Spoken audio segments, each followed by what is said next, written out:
یہ کئی دعاؤں میں حضور یہ دعا مانگتے ہیں کہ اللہ تعالیٰ مجھے قبر کے عذاب سے بچا. ٹھیک ہے.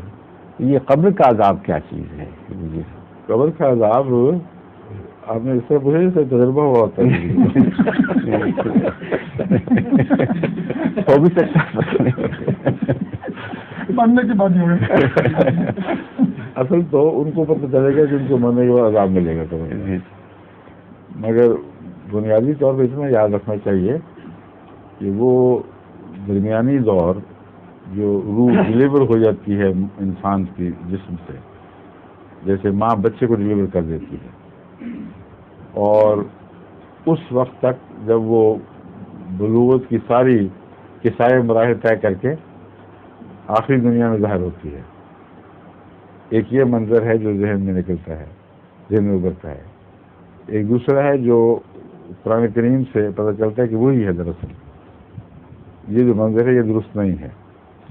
وہ ہے ماں کے پیٹ میں جو جنین بنتا ہے اس کا شعور اور اس کی کیفیت، اور وہ وقت جب کہ وہ ڈیلیور ہو جاتا ہے. ان کے درمیان جو مراحل ہیں وہ اگرچہ 9 مہینے کے اندر دہرائے جا رہے ہیں، لیکن سائنسدان بتاتے ہیں کہ یہ 1 ارب سال کی ارتقاء کی ساری تاریخ وہ بچہ دہرا دیتا ہے. تو اتنا کنسنٹریٹڈ ہے وہ کہ اس کا لمحہ لمحہ لاکھ سال کا ہوگا، اور اس عرصے میں اس کا شعور جو ہے وہ اس شعور سے ترقی کرتے کرتے اس شعور تک پہنچ جاتا ہے جس کے بعد کہا جاتا ہے کہ سمیع بصیرہ. جب وہ پیدا ہوا ہے تو وہ ایک کھیلتا کودتا سمیع سننے والا اور دیکھنے والا بچہ تھا. روح بظاہر یہاں بھی دیکھ رہی ہے اللہ تعالیٰ کو، اور جنین کی حالت جو ہے اس میں بھی یہی روح ہے جو جنین بنے گی. اس لیے جتنا شعور اسے اب ہے وہ ڈلیور ہونے کے بعد بھی رہے گا، لیکن اس کے مقابل پر جو قیامت کے دن جی اٹھنے پر اس کا شعور ہوگا اس کی حیثیت کچھ بھی نہیں ہوگی. وہ اندھا تھا، بہرا تھا، کچھ بھی نہیں تھا.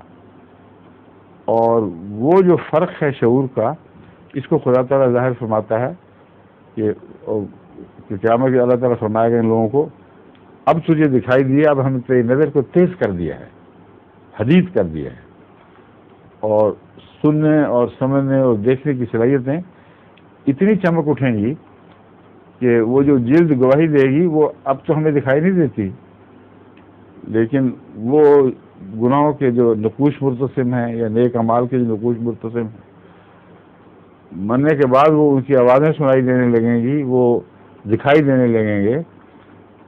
حالانکہ اتنے لمبے عرصے کے بعد وہ آوازیں مٹ جانی چاہیے اور خاموش ہو جانی چاہیے. تو شعور کی اندر جو تیزی ہے وہ اتنی زیادہ ہے کہ اس کے لیے ہو سکتا ہے 1 ارب سال کی ایوولوشن ہو مرنے کے بعد اور جی اٹھنے کے درمیان. جس طرح 9 مہینے میں 1 ارب سال کی ایوولوشن دہرائی جاتی ہے، تو انسان روح کی ترقی میں پھر ایک نئے دور سے گزرے. یہ عالم برزخ ہے، یہ قبر کا زمانہ ہے. اس قبر سے وہ جی اٹھیں گے تو یہ وہ قبر ہے نہ کہ وہ مٹی کی قبر جس میں انسان داخل ہوتا ہے، کیونکہ قبر سے نکلنا ہر ایک کا ثابت ہے. اور جو پرندے کھا گئے، جانور کھا گئے، پرندے چگ گئے جن کو مرنے کے بعد بوٹی بوٹی کر کے پرندے نوچ دیتے ہیں، یا ویسے دریاؤں میں ڈوب مرے، ان کی قبر ہی کوئی نہیں. بڑی بڑی آگیں جلتی ہیں، لگ جاتی ہیں، ان میں بھسم ہو جاتے ہیں، ہڈیوں تک کا نشان نہیں رہتا. تو قبر سے مراد یہ قبر ہے ہی نہیں، وہ قبر ہے جو لازماً ہر ایک کو نصیب ہوگی، اور وہ مرنے کے بعد کے دور سے شروع ہو کر اس دور تک چلے گی جب جی اٹھانے کا فیصلہ ہوگا کہ خدا انہیں دوبارہ مردوں سے جگا دے گا. سمجھیں؟ جی. اس دور کا نام قبر کا دور ہے. اب بچہ جب سمیع بصیرہ نہیں بھی ہوتا تب بھی بیمار بچہ کچھ تکلیف ضرور محسوس کرتا ہے. وہ جنین جس کو جو صحت مند نہ ہو وہ بصارت اور سماعت کے پیدا ہونے سے بھی پہلے بےقراری دکھاتا ہے وہ، اور ڈاکٹر محسوس کر لیتے ہیں کہ یہ بچے میں فرق ہے. اس لیے وہ جو بے چینی ہے وہ روح پر بھی اسی طرح انداز ہوگی. اگر وہ بد روح ہے تو اس کو جو جہنم کی ہوا آتی ہے نا، وہ یہ مراد ہے، وہ ایک قسم کے عذاب میں مبتلا رہے گی. اور جو اچھی روح ہے، پاک روح، وہ ایک صحت مند بچے کی طرح وہ کک کرے گی، چاروں طرف پھیرے گی اور لطف اٹھائے گی. لیکن وہ لطف اس لطف کے مقابلے پر کچھ بھی نہیں جو ڈلیور ہونے کے بعد، پیدا ہونے کے بعد ہوتا ہے. وجہ حمل کے بعد جو بچے کی چیخ ہے، اس کا آواز، اس کا ہاتھ پاؤں مارنا، وہ پیٹ کے اندر کی حرکتوں سے بالکل مختلف ہے.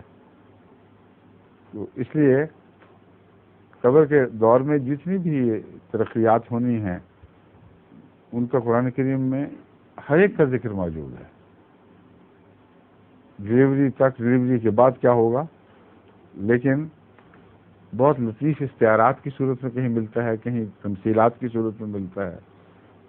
فرمایا تم جی اٹھنے پر غور کرتے ہو تو تمہارا پہلی بار پیدا ہونا اور دوسری بار پیدا ہونا یہ ایک ہی نفس واحدہ سے ہوا ہے. اب یہ صاف بتا دیا کہ جب تم پیٹ میں دوبارہ پیدا ہو رہے ہو، تمہاری پیدائش اس پیدائش سے ملتی ہے جو پہلے تمہاری پیدا ہو چکی تھی. پھر فرمایا کہ جنین میں کم ہے، پھر ارحام. تم دیکھتے نہیں کہ تمہیں ہم تمہارے پیٹوں، ماؤں کے پیٹوں میں کیسی کیسی تصویریں دیتے ہیں. اب جس وقت کہ قرآن کریم نازل ہو رہا ہے اس وقت کون دیکھتا تھا؟ کسی کے گھر میں گمان میں بھی نہیں تھا. اندازے لگاتے تھے لوگ یہ ہوتا ہوگا. لیکن ایک طرف یہ کہنا کہ نفس واحدہ کی طرح تمہاری پہلی پیدائش بھی ہے اور دوسری بھی ہوگی. دوسری طرف یہ فرمانا کہ جنین میں کی حالت میں، ماں کے پیٹوں میں ہم جو مختلف صورتیں تمہیں دیتے ہیں اس پر غور کرو. اور وہ صورتیں جو سائنسدان بتاتے ہیں وہ کہتے ہیں زندگی کے ہر دور سے ہم جنین کے دور میں بھی گزر جاتے ہیں. اتنا ریپڈ ہے یہ کہ 1 بلین سال کی تاریخ 9 مہینے کے اندر دہرا دی جاتی ہے. ٹھیک ہے جی. 1 بلین کا مطلب 1 ارب سال. ظہور مہدی آخر زمان